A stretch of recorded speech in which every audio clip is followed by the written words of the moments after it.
যখন মিনার মণ্ডলের বাড়িতে তল্লাশি হয় তখনই আমরা পৌঁছে গিয়েছিলাম মোহাম্মদ বাজারে, বীরভূমের মোহাম্মদ বাজারে টুলু মণ্ডলের বাড়িতে। এবার টুলু মণ্ডলের সেই বাড়িতে পুলিশের তল্লাশি। সুপ্রতিম আছে আমার সঙ্গে। সুপ্রতিম, কখন তল্লাশি শুরু হয়েছে? দেখো, কিছুক্ষণ আগেই কিন্তু বীরভূমের মোহাম্মদ বাজারের যে সোৎসাল রয়েছে, সেই সোৎসালে যে মণ্ডলপাড়া, সেই মণ্ডলপাড়ায় টুলু মণ্ডলের যে বাড়ি, সেই বাড়ির সামনে কিন্তু পুলিশ রয়েছে এবং অভিযান চালাচ্ছে বলে খবর। এবং যেটা জানা গেছে, এই বাড়িতে কিন্তু কেউ থাকে না বা কেউ থাকতো না, শুধুমাত্র কনস্ট্রাকশন করেই বাড়িটাকে রাখা হয়েছে। এবং এই বাড়িতে কিন্তু টুলু মণ্ডলের যাতায়াত ছিল। এবং এই যে মৃণাল মণ্ডলের যে বাড়ি, সেই বাড়িতে যখন অভিযান চললো, তারপর টাকা সোনা উদ্ধার হলো। এরপরে সেই টাকা সোনা যখন নিয়ে যাওয়া হলো, মৃণাল মণ্ডলকে হেফাজতে নেওয়া হলো। তারপরে টুলু মণ্ডলের যে সমস্ত জায়গার সম্পত্তি রয়েছে, সেই সম্পত্তিগুলোকে একে একে পুলিশি অভিযান চলছে। এবং প্রথমতই এই যে বীরভূমের মোহাম্মদ বাজারের সোৎসালের মণ্ডলপাড়া, এখানেও কিন্তু টুলু মণ্ডলের যে বাড়ি রয়েছে, সেখানেও তার সঙ্গে পুলিশ রয়েছে এবং অভিযান চালাচ্ছে।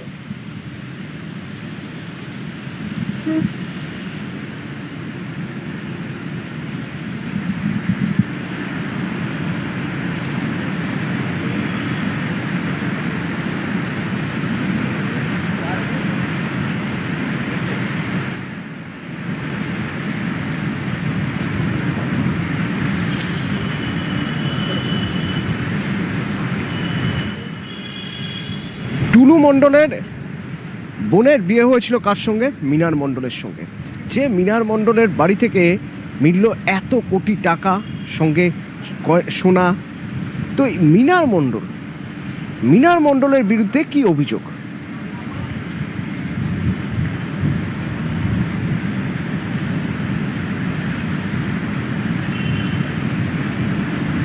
মিনার মণ্ডলের বাড়ি থেকে যখন এত টাকা সোনা উদ্ধার হয়েছে, তখন তার নামে কোন কোন ধারায় মামলা দেওয়া হয়েছে? রৌনক আছে সরাসরি আমার সঙ্গে। রৌনক, দেখো, তোলাবাজি, হুমকি সহ একাধিক ধারায় মামলা রুজু করা হয়েছে মিনার মণ্ডলের বিরুদ্ধে। কিন্তু তোমায় জানিয়ে রাখি, এর মধ্যে গুরুতর একটি ধারা যোগ করা হয়েছে, যা হলো বিএনএস এর 111 ক্লজ 4, যার মানে হলো সংগঠিত কোনো অপরাধ করার জন্য সিন্ডিকেটের সক্রিয় সদস্য হওয়া।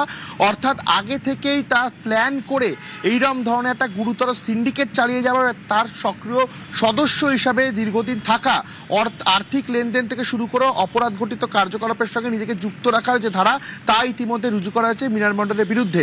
এর ন্যূনতম যে সাজা 5 বছর কারাদণ্ড এবং যাবজ্জীবন পর্যন্ত কারাদণ্ড হতে পারে, এবং জরিমানা হিসাবে ন্যূনতম 5 লক্ষ টাকা জরিমানা হতে পারে মিনার মণ্ডলের। সেক্ষেত্রে মিনার মণ্ডলকে গ্রেফতার করার পর পুলিশের এই পদক্ষেপ তা অত্যন্ত তাৎপর্যপূর্ণ, কারণ যেটা বড় সিন্ডিকেট বীরভূম এলাকা জুড়ে চলছে, বা এই সিন্ডিকেটের পেছনে আরও বেশ বড় কেউ জড়িত রয়েছে, বড় মাথা জড়িত থাকতে পারে। সেই কারণেই কিন্তু যে প্রথম গ্রেফতারি করা হলো, সেই প্রথম গ্রেফতারিতেই এই ধরনের একটি ধারা যুক্ত করা হলো, যে ধারায় কিন্তু যাবজ্জীবন পর্যন্ত কারাদণ্ড হতে পারে।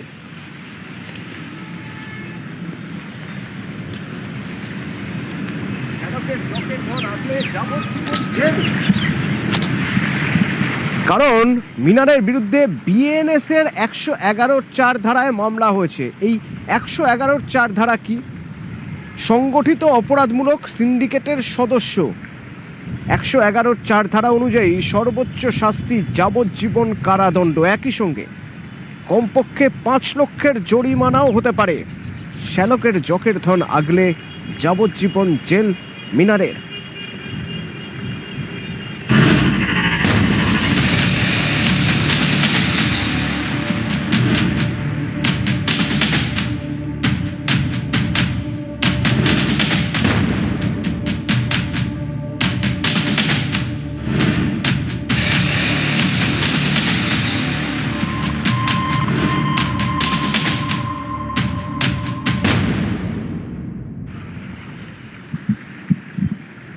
আরে টুলু মণ্ডল কীর্তিমান তো বটেই, তার কারণ এই টুলু মণ্ডলের বিরুদ্ধে এর আগে 6-7টা মামলা ছিল। কোন কোন মামলা ছিল তার বিরুদ্ধে? রৌনক আছে সরাসরি আমার সঙ্গে। রৌনক,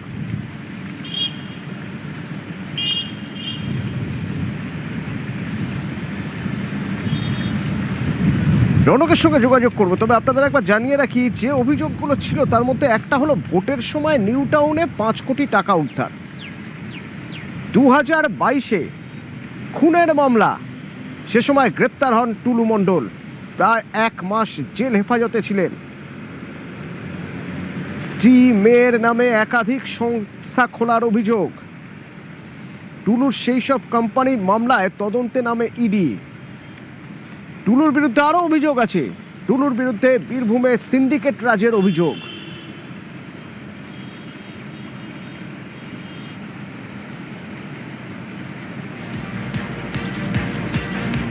রনক, এই যে নিউ টাউনে বলা হচ্ছে টাকা উদ্ধার, 5 কোটি টাকা উদ্ধার হয়েছিল ভোটের সময়, সেই ঘটনায় টুলু মণ্ডলের নাম জড়ায়। কি ছিল সেই ঘটনা আর কিভাবে টুলু মণ্ডলের নাম জড়িয়েছিল রনক? দেখা একেবারে তোমায় জানিয়ে রাখবো, অন্তত 2025 সালে নিউ টাউনে আকাঙ্ক্ষা মোড়ের কাছে একটি কালো স্করপিও গাড়িকে আটক করেছিল পুলিশ। সেই গাড়ি থেকে 5 কোটি টাকা নগদ উদ্ধার করা হয়েছিল এবং গাড়ির চালককে গ্রেফতার করা হয়। পরে তদন্তে দেখা যায় যে সেই গাড়ির চালক, যখন তাকে জিজ্ঞাসাবাদ করা হয়, জিজ্ঞাসাবাদে উঠে আসে যে সেই গাড়ির চালকের সঙ্গে এই টুলু মণ্ডলের যোগ রয়েছে, অর্থাৎ তার টাকাটা টুলু মণ্ডলের, তা পরবর্তীতে জানা গেছিল। এক্ষেত্রে গত বছরই অর্থাৎ বিধানসভা ভোটের আগে এই নগদ 5 কোটি টাকা তিনি কোথায় পাচার করছিল বা কার কাছে তিনি পাচার করছিল, গোটা বিষয়টি কিন্তু পুলিশ খতিয়ে দেখছে এবং সেই মামলার বিষয় কিন্তু গুরুত্বের সঙ্গে দেওয়া হচ্ছে যে এখান থেকে যে টাকাগুলো তা আদতে কলকাতায় যেত, সেই যে অভিযোগ সেটার পেছনে টুলু মণ্ডলের কি ভূমিকা রয়েছে। কারণ যে বীরভূম জেলা জুড়ে একটা সিন্ডিকেট রাজ চলছে, সেই জায়গায় দাঁড়িয়ে এরকম যে কোটি কোটি টাকা যা পাচার করা একটা অভিযোগ সামনে আসছে, সেক্ষেত্রে এরকম মামলাতেই কিন্তু টুলু মণ্ডলের নাম জড়িয়েছিল এবং সেখানে আমরা উপস্থিত ছিলাম।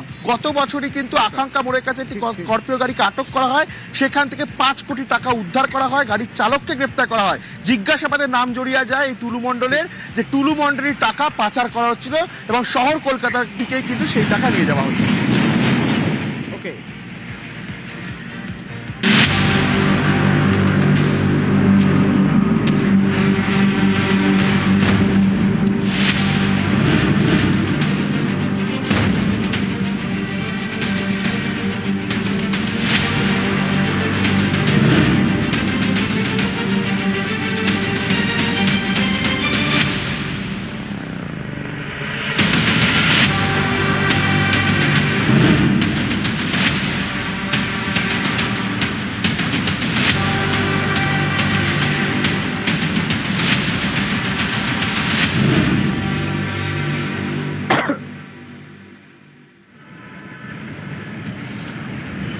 টুলু মণ্ডলের উত্থান বড় অদ্ভুত।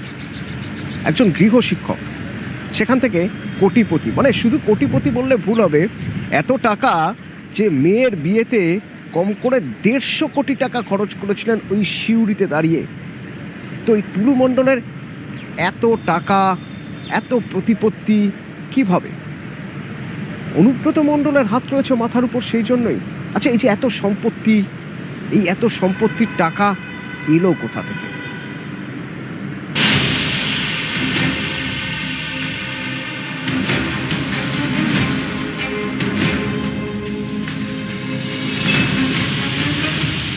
ফের জকের ধনের হদিশ, ফের কোটি কোটি টাকা। এবার বীরভূমের মোহাম্মদ বাজার দেউচা পাঁচামি থেকে কয়লা তোলার আগেই বীরভূমে সোনার খনি।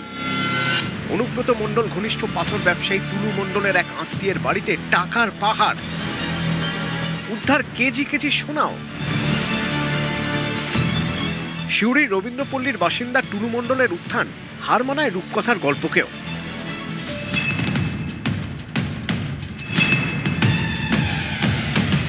গৃহশিক্ষকতা থেকে জীবন শুরু, তারপরই বেআইনি পাথর বালি পাচারের কারবারে যোগ দেওয়ার অভিযোগ টুলু মণ্ডলের বিরুদ্ধে।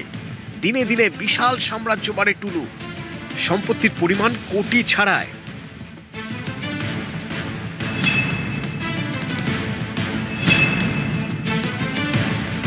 অভিযোগ, মাথায় অনুব্রত মণ্ডলের হাত থাকায় প্রভাব প্রতিপত্তি থেকে সম্পত্তি সবই বাড়ে টুলু মণ্ডলের। অভিযোগ, অনুব্রতর আশীর্বাদেই বীরভূমের পাথর খাদান থেকে সরকারি ট্যাক্স বা ডিসিআর আদায়ের বেআইনি দায়িত্ব পান তিনি। বর্তমানে একাধিক পেট্রোল পাম্পের মালিক টুলু মণ্ডল। কলকাতায় একাধিক ফ্ল্যাট টুলুর, দুবাই সহ বিদেশে একাধিক ফ্ল্যাট রিসর্ট টুলুর।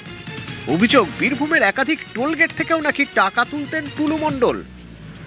এই টাকাগুলো কিন্তু অ্যাকচুয়ালি ওনার নয়, ঠিক আছে, এটা আপনার মন্ডল বাবুরই টাকা, যে টুলু মন্ডলের টাকা। হয়তো উনি ভাবতে পারেননি যে এখানে কোনো তল্লাশি হবে না, প্রশাসন যে এত দক্ষতা এত ট্যালেন্ট, এটা কিন্তু উনি ভাবতেই পারেননি। এবার সরকার বদল না হলে এই টাকাগুলো ধরা পড়তো না। তৃণমূল কংগ্রেসের আমলে তৃণমূল কংগ্রেস কিছু লোককে লাগিয়েছিল, যারা কিনা তৃণমূল কংগ্রেস এবং সরকারের কিছু সুবিধে নিয়ে পশ্চিমবঙ্গের সমস্ত প্রাকৃতিক সম্পদ হরণ করেছে এবং সেই সুবিধে নিয়ে তার থেকে বড় অংশের একটা টাকা নিজেদের কাছে রেখেছে এবং বাকি কাটমানি গেছে হচ্ছে কালীঘাটে। এবারে যাই যেখানে যাক না কেন, সে কালীঘাটেই যাক আর নাকি ওই কলকাতার ওই শান্তির বাড়ি নাকি একটা আছে ওখানেই যাক, রাস্তা গিয়ে যেখানেই পৌঁছবে সেখানে ব্যবস্থা নেওয়া হবে। শোনা যায় অনুব্রত মণ্ডলের কালী পুজোতেও নাকি 40 ভরির বেশি সোনার গয়না দিয়েছিলেন এই টুলু। অনুব্রত গ্রেপ্তার হওয়ার পর সেই সংক্রান্ত ব্যাপারে টুলুকে দিল্লিতে ডেকে জেরাও করে ইডি। তার আগে টুলু মণ্ডলের মোহাম্মদ বাজারে পেট্রোল পাম্প ও সিউড়ির 2টি বাড়িতেও অভিযান চালায় সিবিআই। 21-এর ভোট পরবর্তী হিংসাতেও নাম জড়ায় এই টুলু মণ্ডলের। একসময়ের পাথর সাপ্লায়ার এখন বীরভূমের ধনকুবের। মুখ্যমন্ত্রীর কথায় তিনি বালি মাফিয়া। মিনার মণ্ডলের বাড়িতে সোনা টাকা উদ্ধারে সরাসরি টুলুকেই নিশানা করেছেন মুখ্যমন্ত্রী শুভেন্দু অধিকারী।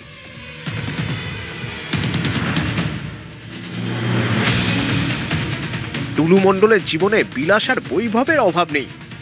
মেয়ের বিয়েতে 150 কোটি টাকার বেশি খরচ করে বলিউড টলিউডের তারকাদের আনিয়ে হইচই ফেলে দিয়েছিলেন টুলু মণ্ডল। তার মেয়ের বিয়ে দেখে মাথা ঘুরে গিয়েছিল।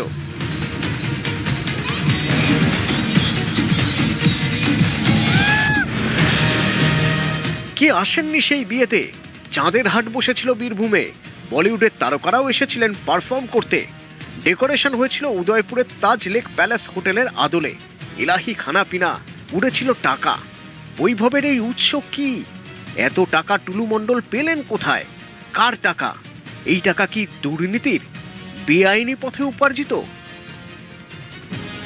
তৃণমূলের পদাধিকারীরা জেলায় জেলায় রাজ্য স্তরে যারাই দায়িত্বে ছিল, জনপ্রতিনিধি ছিল, তারা তাদের আত্মীয় স্বজন এবং ঘনিষ্ঠরা তো এই করেছে। তো দে হ্যাভ মিন্টেড মানি, কোটি কোটি টাকা আর হচ্ছে কেজি কেজি সোনা।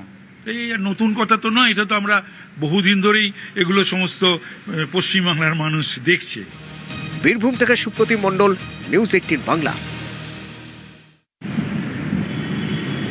বালি কয়লার টাকা ক্যামাক স্ট্রিট হয়ে দুবাইয়ে। আগেই সরব হয়েছিলেন মুখ্যমন্ত্রী শুভেন্দু অধিকারী। 4,38,000 কোটি টাকার বাজেট বলছিলেন আসবে কোথা থেকে? বীরভূমে পাথরে কি করেছেন জানেন? আপনাদের হাতে ছিল পাটি, সব ল্যাম্পোস্ট ছিলেন। আসল তো যুবরাজ, আসল তো ভানুয়াতু। 1 বছরে বীরভূমের পাথর থেকে রেভিনিউ দিয়েছেন 60 কোটি টাকা। আর আমরা 9 মে শপথ নেওয়ার পরে 1 মাসে রেভিনিউ দিয়েছি 83 কোটি টাকা। 83 গুণিতক 1200 কোটি। পশ্চিমবঙ্গ সরকারের অ্যাকাউন্টে 100 কোটি, বাকি 1100 কোটি ক্যামাক স্ট্রিট হয়ে दुबई। ये तो पहले झांकी है, अभी बहुत कुछ बाकी है।